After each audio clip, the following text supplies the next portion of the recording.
अस्सलाम वालेकुम। कैसे मेरे बहन भाई खैरियत से? अल्हम्दुलिल्लाह जी हम भी खैरियत से। आज हम आपके लिए छोटी छोटी टिप्स और जुगाड़ लेके आए हैं जिससे आपको बहुत ज़्यादा फ़ायदा होने वाला है। क्योंकि हमारे घर के छोटे छोटे काम होते हैं जिससे हम परेशान हो जाते हैं, तो हमें पता नहीं चलता हमने किस तरह से करना है। तो हम आपके लिए जो छोटे छोटे जुगाड़ लेके आते हैं तो ये आपकी ज़िंदगी को आसान बना देते हैं। आए बिना टाइम ज़ाया किए शुरू करते हैं। जैसे कि ये मेरे पास मोबाइल है, हम इसको चार्जर पे लगाते हैं तो हमें वो होता है कि परेशानी के नीचे कोई चीज़ नहीं होती, हम इसको सपोर्ट नहीं होती तो बहुत हम परेशान होते हैं। तो ये हमारी परेशानी जो है ये इस मास्क ने आसान कर दी। जब से ये कोरोना आया तो हमारे घरों में ये मास्क होता है, तो हमने इसको किस तरह से इस्तेमाल करना है तो आए हम आपको दिखाते किस तरह से हमने लेना है मास्क क्योंकि वो ये जब से कोरोना आया तो ये हमारी ज़िंदगी में का एक अहम हिस्सा बन गया। हम इसको इस्तेमाल करते फेंक देते, हर घर में होता है ये। इस तरह से आपने करना क्या है, ये अपने प्लग में इस तरह से आपने इसको डालना है। ये देखिए मैंने जिस तरह से डाला, तो इस तरह से आपने इसके बीच में ऐसे अपना मोबाइल रख देना। मोबाइल रख के आप इसको इस तरह से चार्जर्स पर लगा सकते हैं। ये बहुत ही आसान सी टिप्स है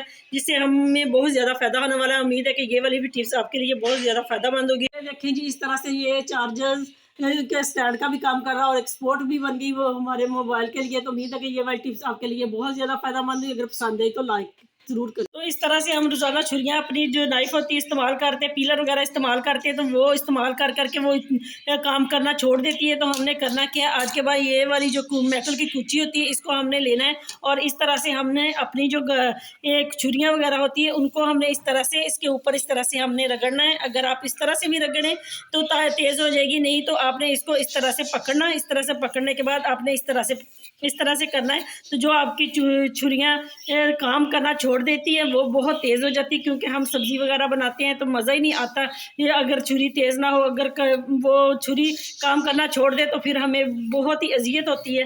तो आज के बाद आपने इस तरह से अपनी छुरी को तेज़ करनी होती है, ना किसी की आपने मिन्नत करनी है, क्योंकि हमें मिन्नतें करनी पड़ती है। किसी को भेजना पड़ता है कि जाए छुरी की धार लगा के लाएँ, तो वो बच्चे जाते भी नहीं हैं। तो हमारे पास भी इतना टाइम नहीं होता कि हम खुद जाएँ। तो इस तरह से आपने करना, आज के बाद अपनी छुरियों को तेज़ करना। इस तरह से आपकी जो छुरियाँ होती है ये वाली देसी टाइप की भी होती है, इनको भी आपने इस तरह से करना। अगर इसके ऊपर जंग वगैरह लग जाए तो वो भी देखिए इस तरह से उतर भी जाता है और ये छुरी जो है बहुत तेज़ हो जाती है और काम करना शुरू कर देती है। तो उम्मीद है कि ये वाली टिप्स आपको आज के बाद बहुत ज़्यादा फ़ायदा देने वाली। इस तरह से आपके जो पीलर होते हैं उनको भी आप इसी तरह से इस तरह से आप उसके ऊपर रगड़ेंगे तो ये बहुत तेज़ हो जाएगा।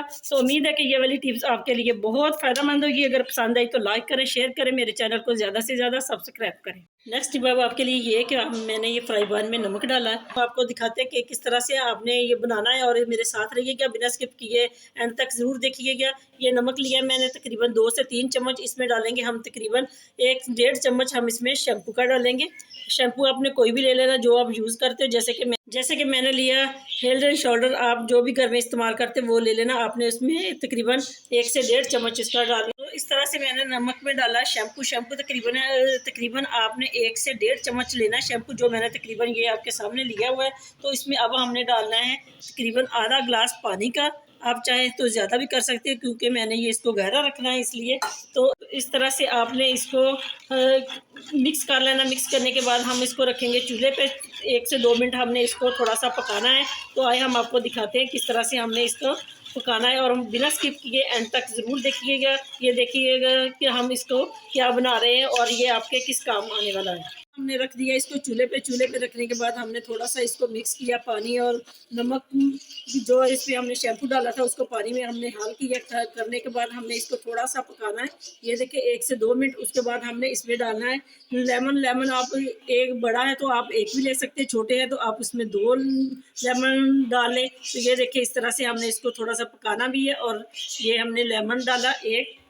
तो ये बहुत अच्छा सा लिक्विड बनने वाला है। आप इसको बिना स्किप किए ज़रूर देखें एंड तक, ताकि आपके भी ये काम आए। और ये बहुत ही बिना किसी चीज़ के हमने बाज़ार से लिए, घर में ही पड़ी चीज़ों से हमने इसको बनाया है और ये हमारे बहुत अच्छा काम आने वाला है। ये देखिए ये बहुत ही बेहतरीन बनता है, अपने घर में ज़रूर बनाएं। और ये एक तो इसकी खुशबू बहुत प्यारी है, दूसरा ये आपकी सफाई भी बहुत अच्छे तरीके से करेगा। ये देखिए थोड़ा थोड़ा पकना शुरू हो गया।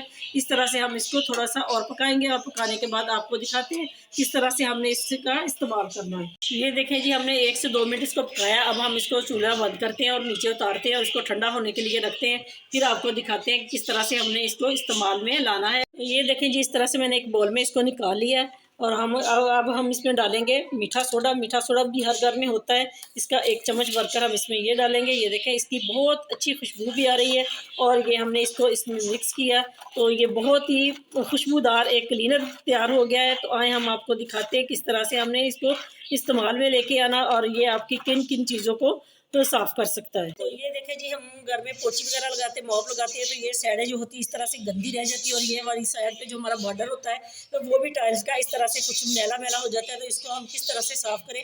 तो ये अगर जो कमरे में होता है वो तो छुप जाता है सामान के पीछे, लेकिन जो हमारे किचन और टीवी लॉन्च वगैरह की हमारी जो टाइलें सेल में होती है वो इस तरह से फिर नज़र आती है तो अच्छी नहीं लगती। तो आपने करना क्या, ये जो मैंने क्लीनर बनाया है इसको आपने इस इस्तेमाल में लेके आना। इस तरह से आपने ये देखिए अपने दीवारों पे भी लगाना, इसको ये नीचे भी लगाना। ये बहुत इसकी अच्छी खुशबू है और बिना किसी लागत के आप अपने घर में बगैर किसी लागत के चीज़ें पड़ी होती है तो उनसे आप बना सकते हैं। तो ये बहुत आपके काम आने वाला। इस तरह से आपने इसको तो लगाने के बाद आपने करना क्या है कि आपके घर में टूथब्रश तो होते ही, हमारे घर में होते ही इस तरह से, क्योंकि हम टूथब्रश वगैरह चेंज करते रहते हैं हर 3 माह के बाद। तो इस तरह से आपने करना कि एक आपने टूथब्रश ले लेना, उसकी मदद से आपने इसको इस तरह से ये देखें, इस तरह से आपने इसके ऊपर ये देखिए कितनी अच्छे तरीके से इसके ऊपर आपने इस तरह से रगड़ना है।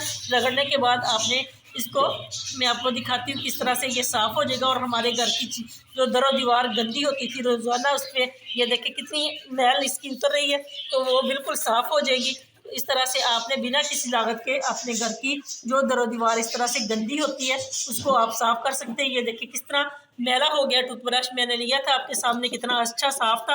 तो इस तरह से आपने इसको ऊपर अप्लाई करना। अप्लाई करने के बाद आप तकरीबन इसको छोड़ भी सकते हो 10 मिनट के लिए। अगर बच्चे नहीं है आपके घर में है, स्कूल वगैरह गए, उसके बाद आप करना चाहते हैं तो इसको आप छोड़ सकते हैं। छोड़ने के बाद आप 10 मिनट के बाद इसको आप साफ़ कर लें। चाहे तो आप पोछी के साथ साफ़ कर लें, चाहे आप इसको वॉश कर लें या किसी टिश्यू के साथ। मैं आपको टिश्यू के साथ इस्तेमाल करके दिखाऊंगी किस तरह से इसके ऊपर से ये मैल उतर रही है। और ये आप ज़रूर बनाएं और मुझे कमेंट में बताएं कि आपको ये आज की टिप्स जो है वो कैसी लगी। तो ये देखिए, मैं आपको अभी साफ़ करके और टिश्यू के साथ साफ़ करके आपको दिखाऊंगी कितना ये मैला और कितनी इसकी मैल है जो उतर गई।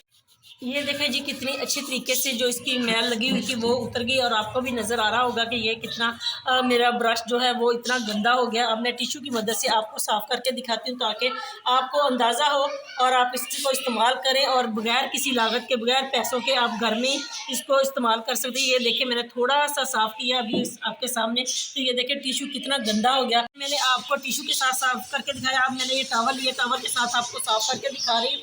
तो ये देखिए कितनी इस पर मैल उतरी है और ये कितना नीट एंड क्लीन हो गया। उम्मीद है कि ये वाली टिप्स आपके लिए बहुत ज़्यादा फायदेमंद है। अगर पसंद आई तो लाइक करें, शेयर करें। तो इस तरह से आप क्लीनर बनाए घर में पड़ी चीज़ों से, तो अपनी घर की टाइलें वगैरह और वॉशरूम की टाइलें वगैरह उनको साफ़ करें। उम्मीद है कि ये टिप्स आपके लिए बहुत ज़्यादा फायदेमंद, क्योंकि घर में पड़ी चीज़ों से आपने इसको बनाना बगैर किसी लागत के। तो अगर पसंद आई तो लाइक करें, शेयर करें, मेरे चैनल को ज़्यादा से ज़्यादा सब्सक्राइब करें। मिलते हैं नेक्स्ट वीडियो में, तब तक के लिए अल्लाह हाफिज़।